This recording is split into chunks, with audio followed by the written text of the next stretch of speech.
Good morning! Ayan, 10 o'clock na po ng umaga at nandito tayo sa kusina dahil magluluto po tayo, no?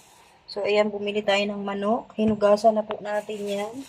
Bumili rin tayo ng mustasa, ng sili, ng bangus na sasabawan at isang bangus na iihawin. Tapos, nagbili rin tayo ng atay ng manok. Siyempre, kamatis. At ito pong bangus ay iluluto natin ngayon dahil kahapon ay nanungkit si Pure Health ng bayabas. So, hahaluan po natin ng bayabas. Ayan, oh.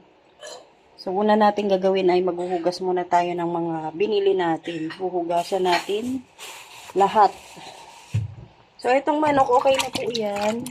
Dahil malinis na po yan. Tatanggalin na lang po sa tubig. So, dito tayo magpo-focus sa pagluluto ng bangus na may sinungkit na bayabas. Ayan. Linisan muna natin. Huhugasan ko muna yung mga binili natin. Ito na po yung bangus. Nahugasan na natin. Nilagyan na natin ng asin. Ipiprito po natin para mas masarap. Ito na rin yung atay ng manok na hugasan na rin natin. Ngayon lalabas tayo. Dito naman si Pure Health. Hinugasan mo na to. Babalatan niya raw yung mga bayabas. Piprito ko muna yung bangus, Pure. Burrito ba? Oo. Para hindi malansa. Wala ka. So, bahala ka na muna dyan sa bayabas. Hinog na. Yung hinog na. Tira mo yung mga green pa. Sige na. So, balik tayo dito sa kusina. Ipiprito na po natin yung bangus. Mas gusto ko na lang yung prito para hindi malansa. Kahit mahirap iprito to, siguradong magtatalsikan. Ang aga-aga, tulog na agad. Ano yan, pagod? Ayan na, nakasalang na po tayo ng kawali na may mantika. Ayan, used oil na lang po yung ginamit natin. Ngayon, magre-ready na po tayong ilagay ang bangus. Dahil mainit na po yan, sobra. O nakikita nyo naman. Wala, tatalsik na po yan. Ako. Ayan na. Pililig nyo, nagtatalsikan. Tinakpan natin. Binuksan natin kasi maglalagay pa po tayo ng kasama niya. Ayan na, nako. Ayan na, piniktik na po natin para isang salang na lang. Kasya naman po, ayan. Takpan na po natin. Shout out sa maganda kong kawali. Yan, hugasan natin yung mustasa. Shout out sa kalat ko. Yan na muna yan. Mamaya na po natin ililigpit yan. Ito na muna ang gagawin natin, ang hugasan ng mustasa.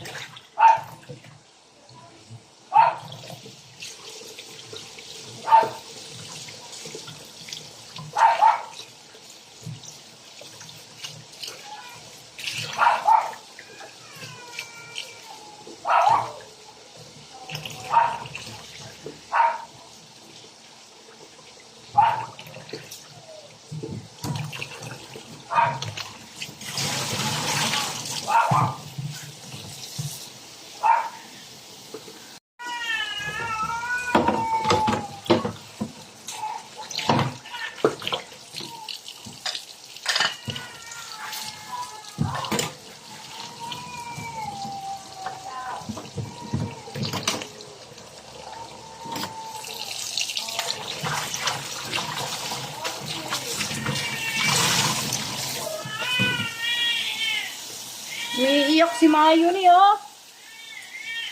Gagalit, ha?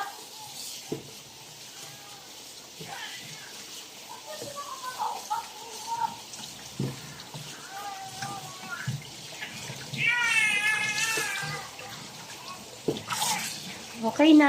Hihiwain na lang po natin yung malalaki. 3 beses natin nahugasan. Ayan na, titignan natin kung luto na po yung kabilang side. Siyempre, papatayin ko muna yung apoy bago natin buksan kasi tumatalsik. Uy! Patay na ang apoy. O, diba? Hala. Pabikit. Uy, grabe. Hala, grabe eh. Paano naman tayo dito makalapit? Nakatakot naman.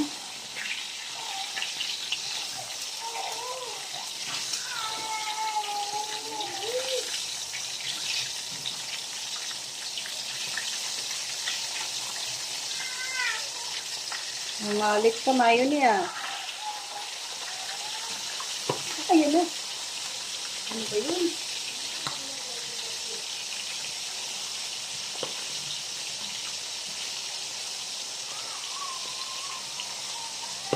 Bubuksan na natin uli yung kalan. Tapos, tatakpan natin ulit. Tapos, aantayin na lang natin siyang maluto. At magluluto na po tayo. Dire-diretso na po yan. Pero maghihiwa po tayo ng mga kakailanganin natin sa pagsisigang ng bangus. Hayaan na po muna natin yan dyan. Ay, grabe. Naririnig nyo, nagpuputukan. So, aantayin na lang natin siyang maluto. Saglit na lang po yan. Dito tayo kasi maghihiwa po tayo ng kamatis, sibuyas, at bawang. Ayan, wala tayong luyang nabili. So, simulan na po natin maghiwa. Ito na po yung mustasa natin. Malinis na. Hahatiin lang po natin sa gitna yung malalaki.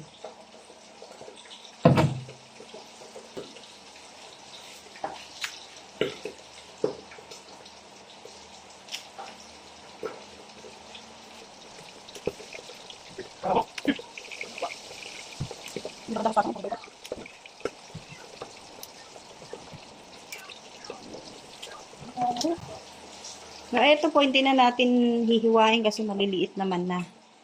So, ayan lang po yung hiniwa natin. Ano? Balik natin dito. Okay. Naghihiwa naman tayo ng kamatis. Parang tahimik na yung bangus natin. Mukhang luto na. So, 2 piraso lang po. Kasi konti lang naman yung bangus na iluluto natin.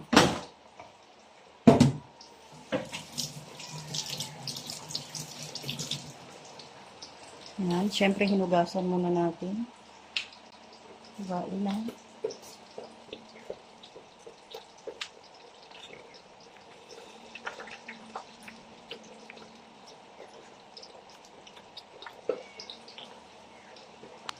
Tapos, iiwan na lang tayo ng bawang at sibuyas.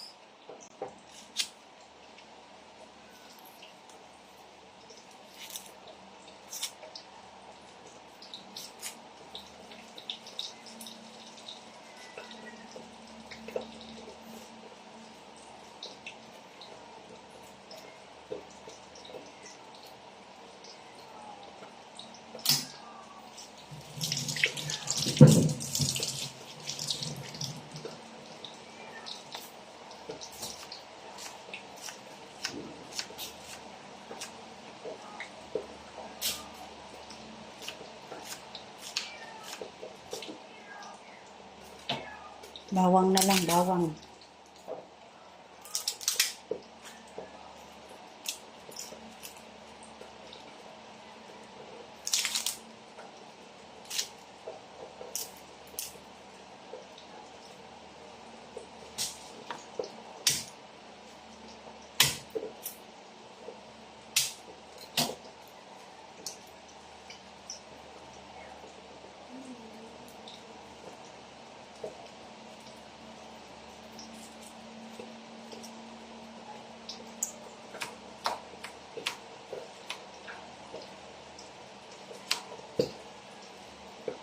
Yan na, okay na.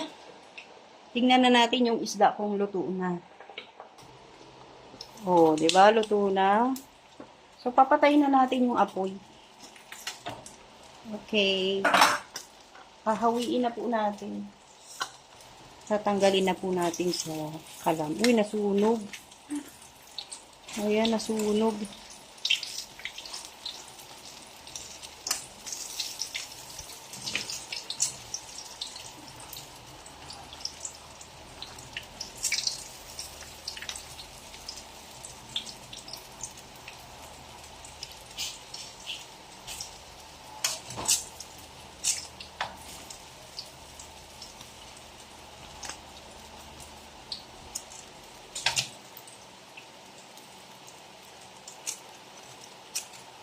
Oh, ha? So, eto na po yung bangus. Naprito na natin. Konti lang po talaga yan kasi baka hindi kainin ng mga anak ko dahil ayaw nila ng bayabas. So, sa amin dalawa lang ni Pure Health to. So, ito na po yung ginawa ni Pure Health. Pinugasan mo na to? Nabalatan niya na po yung bayabas. Tinanggal niya po yung buto. Natanggal talaga yung buto niya. So, ayan na. Papakuluan muna natin para madurog. Isa mo, tanghali na. Hala, nagre-reklamo na yung amo ko. Pati itong amo ko, nagre-reklamo na rin, oh. Ito po yung bayabas, pakukuluan na po natin. Nakahanda naman po lahat na ng gagamitin natin. Saglit na lang pag kumulo po yan. At nadurog na, okay na po yan. Ito na po yung bayabas, kumukulo na. Dito naman po sa kabila, magluluto na po tayo, magigisa na. So, ayan, papatayin na natin yung apoy, tapos dudurugin natin. Habang nakasalang yung ating lutuan. Lagyan na natin ng mantika.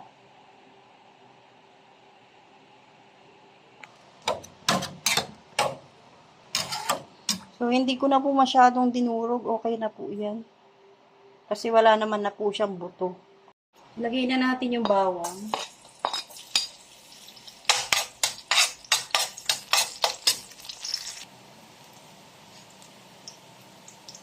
Sunod na natin yung sibuyas.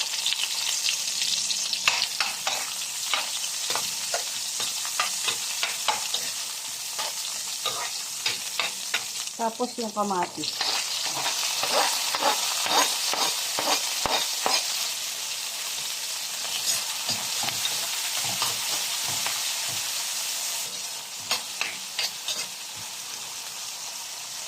Tapos ilagay na natin yung yung bayabas na pinakuluan natin.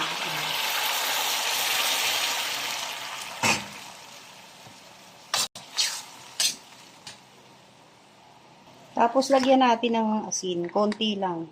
Ito.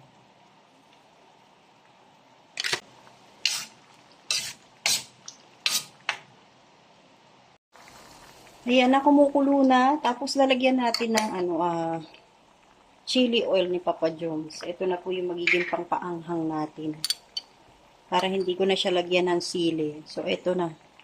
Hindi ko dinamihan kasi ayoko na masyado maanghang. Gusto ko yung konting anghang lang. Okay na po. Tapos, ayan. Kumukulo na po siya. Titikman po natin.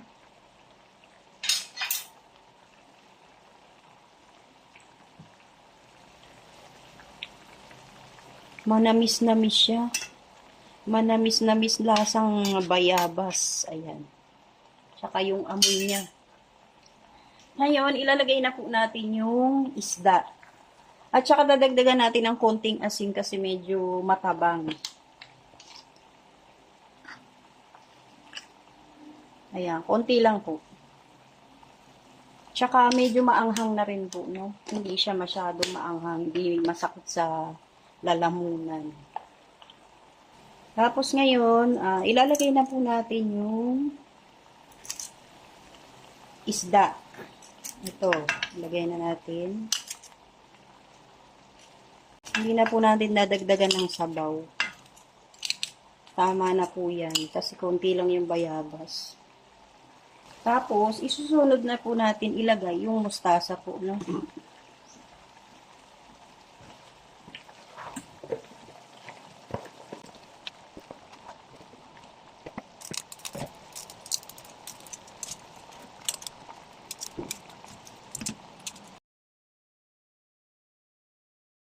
So, dagdagan natin ang sabaw.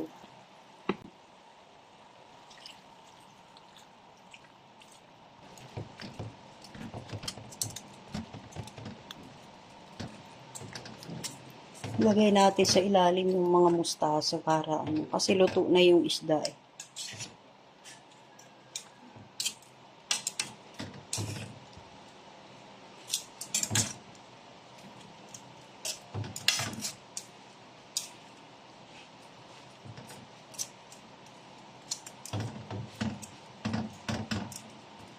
Yan na.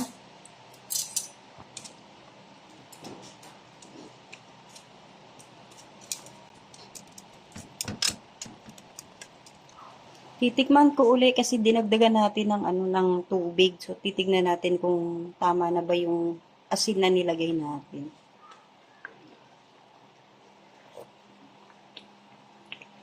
Ay, maganda ang combination niya. Masarap. Naglasa rin yung mustasa. Sarap na. Nalagyan na lang natin siya ng ng paminta. Ano, mainit na to. Luto na. Oh, luto na nga, oh. Ano pa tayo malumusan? Gutom na si Pure Health. Ayan na, luto na. Kain na tayo. Ano luto tawag dyan? Sa luto mo? Sinangag. Ay, sinangag. Sinigang sa... Bangus na. Sinigang na bangus sa bayabas at mustasa. O, tikman mo kung gusto mo na. Kain na. Oh. Ate, kakain ka natin? Kakain na po kami. Gutom na raw si Pure Health. Kasi wala kaming almusal. Nahihilo lang ako. Wala, taghilo na raw si Pure. Tara na. Magsasandok na po tayo. Kakain na.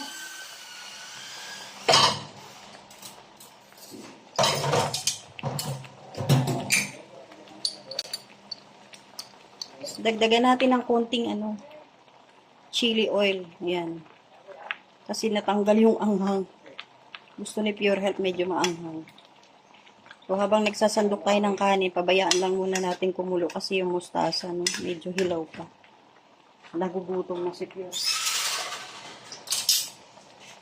Janelle, kakain ka na? Ate. Kumain na siya. Tayo, makain ka ulit ate. Dadalhin ko na lang sa labas dahil doon kami kakain. Ayan, okay na po yung mustasa. Luto na.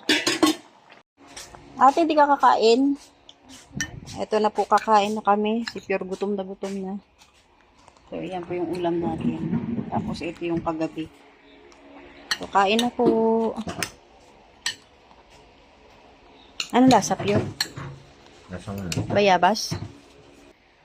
Manamis-namis nga siya. Tapos, bagay siya dito sa mustasa. Naghalo. Medyo may konting pait na gano'n. Ayan, kain na po muna tayo. Salamat po sa lahat ng manonood.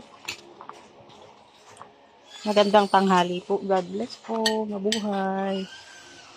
Kain na. Luto mo talaga. Mayon ni kain. Kami lang tatlo kakain kasi yung panganay namin kumain na. At kailangan lagi. Dahil nagpapadede. Yan. Kain na po.